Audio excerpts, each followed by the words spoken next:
Assalamu alaikum. Осындай компрессор Jaxpera T11-14 ай моторды ауыстырайын деп отырмық. Так, бізде енді мына жерде мынандай бір проблема болып тұр. Енді мен үшін проблема емес, жалпы Аллахтың мейірімімен ол проблеманы шештік. Мына жерде бізде мыс фильтр, сырты мыс жалпы.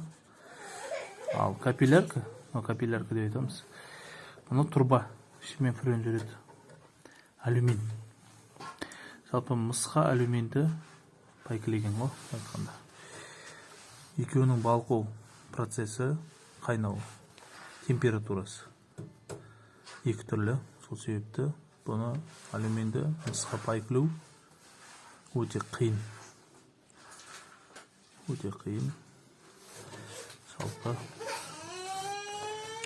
оған бір қатты тәжірибе заттардан болмаған адам болса қиын болады. Соны мына астын мына жерден камен сындырсам, уже пайкілеу керек болады. Мына фильтрді ауыстыру керек, бірақ обязательно. Міндетті түрде мынандай фильтр ауыстыру керек болады орнына. Заводской фильтр. А мынау новый фильтр қоямыз осына. Итальянский. В данный момент жалпы китайский фильтрлерді де қоя береміз. Жалпы мынау итальянский кішкене қымбаттау. Ішіндегі абсорбент көп, мынаның ішінде китайский қарағанда влаганы ұстап қалатын нәрсесі. Сол себепті осы итальянский қоюы жақсы көрдік.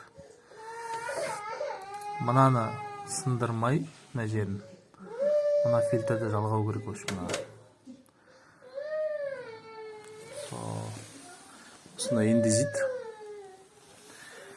Ерте келіп, клиенттігіне ерте келіп отырық. Сол себепті баласы кішкене ұйқысы қанбай қалғанда.